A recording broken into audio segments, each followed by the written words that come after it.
in the past as well. What about you guys? What have you enjoyed on the peripheral of the actual matches, but all the other cool stuff that's going on around? It's just meeting with people. We talked about it a little bit earlier, but it's really cool to just walk around and say hi to as many people as possible. It's a great feeling between the games, or even just go down and enjoy watching some of the games when we're not chained down here. I know you and Merlini, we are actually physically. Yeah. We're restricted in every way. They do let you out every now and again, and we let you go and have a rest and some food, I think, in your jail. But other than that, you're returned. But yeah, me and Matt, we're stuck here. This is where we sleep last night. You had a good night's sleep here? That's my next job. Yeah. Are we physically chained? Come on. It's fun. It's Dota. That's what we live for. Yeah, absolutely. We're not all as young as we once were, unfortunately. Especially me. Well, wait, did you feel like I was going to go on the offensive then? Did you get that in before I okay, all right. But we've all been there. We've all been young and had dreams and what have you. What did you dream of in terms of Dota and esports? What did you dream of when you were younger? I was just driven by competition. It's just you start, you're super bad. I remember my first game, I was some juggernaut that I didn't even understand you could, craft items. I was running around with a recipe and with some, and then I was just dying to creeps, because I was just tanking the whole wave, and my teammates were like, "Can you stop feeding? You're actually ruining the game." And I was like, "I'm sorry, I don't know what I'm doing. Like, just hide, be sneaky." And then I spent the whole game level 1 in the jungle between trees, and what are you doing now? I'm like, I'm not feeding, and I'm doing good. I've been alive for like the past 10 minutes or whatever. That's what I did in my first game. Oh, really? So you were probably... my friends literally told me, just pick techies, go to the trees, and do your thing. Yeah, exactly. Wow. It actually is, and you know where I started to put my mines at the start? I just mined next to my towers because I thought I was actually defending the towers. But don't make fun of us because if we actually I'm not. I'm definitely no. We're all in the same boat here. You're all in our team, right? Yes, absolutely. That's you. I would not make fun of you because seeing as we're in Dota confession right now, I'm going to come clean with my first game. Okay. All right. I spent 20 minutes trying to find the second shop. What do you mean there's a second shop? Where the hell is it on this map? Could not find it. I was trying to finish it. I can't remember what I was trying to buy, but whatever I was trying to buy, the finishing item was in the... I'm like, I don't even know where this shop is. Someone give me a map. So you run around? Yeah, I was running around. Go back to fountain. It literally was running around. It must be on the other side. They must have made it harder. That makes sense, right? So I go to the other side, and then, of course, I die every time. And I'm just getting really frustrated. Why do I keep getting killed? And then please stop feeding. The others are like, why is he going to the others? Probably thought it was their shop, in their base, their fountain. The revelation after 3 games of realising that I had one on my side was genuinely like a halo. I was like, oh, this is brilliant. So we're in Dota confession now. Anything you want to share with us? Yeah, my first games, I think I was anti-mage, and I was like, man, I keep getting harassed back to lane. I was like, I don't want to walk all the way back to fountain. I thought Perseverance was the best item ever. I was like, I get to stay in lane forever. I get free damage. It only takes up 1 slot, and you get like 3 Perseverance. He was already that guy harassing the support. Just go bring me a salve. I'm sitting there. Just okay. I don't want to walk. Okay, let's end the confession right now before we get into too much trouble. We were all young once, of course, and we all made those mistakes. But there is one gentleman who is very young at this international. He's just 16, and he stands on the verge of becoming the first player in esports history to go over $500,000. He could even make it a millionaire by the end of the tournament. That man is Sumail, and he has an amazing story coming from the streets of Pakistan.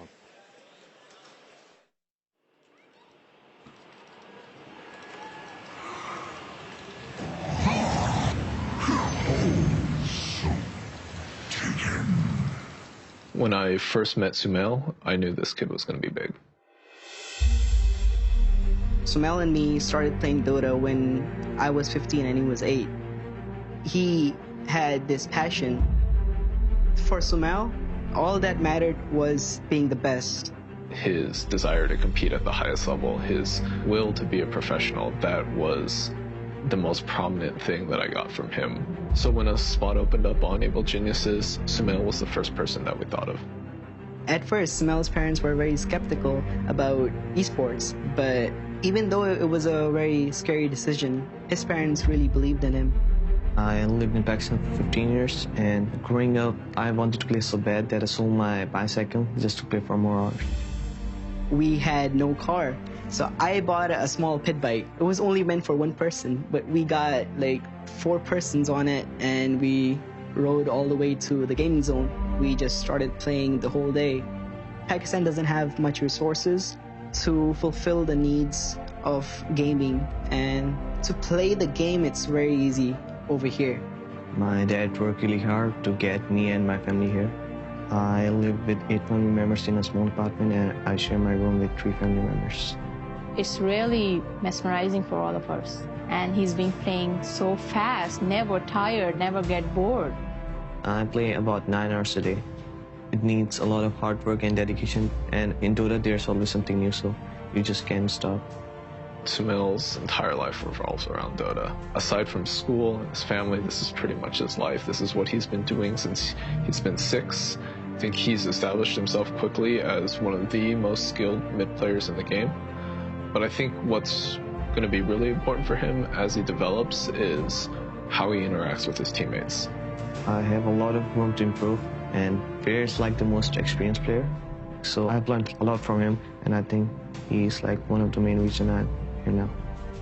At Summit 3, I thought I was the only reason our team lost because I just played so poorly. Fair helped me learn just to trust your teammates. He told me that the good players learn from their mistake and not get upset. Instead, they practice out, and that's how you become the best. Sumail's definitely a confident player. He came in at 15 years old and somehow managed to win the biggest prize pool outside of the international. And a lot of that had to do with his confidence in himself. If he didn't have that, under all of that pressure, I think most players would have just crumbled. All this fame, all this money, all this glory, it didn't change him. That's the best part of who he is. He's really ambitious. He always been saying to his mom and dad, let me do this, and one day I'll make you all proud of me. And he's doing it. He's on his right path. I'm excited about everything in my future, but I'm possibly more excited than anything else about winning TF5. TF5 is everything. You win this, you win everything.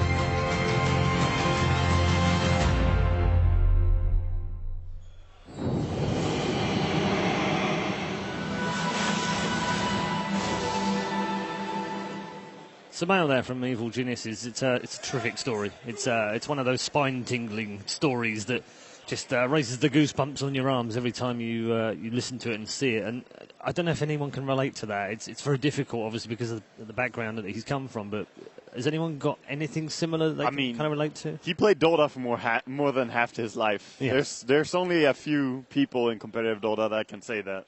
It is pretty insane. Yeah. It's very impressive. And in terms of the way he's come through, and fought against the odds just to even play the game is incredible, isn't it? I only started playing the game when I was like 17, so it's amazing. A year after he's here at the International. Yeah.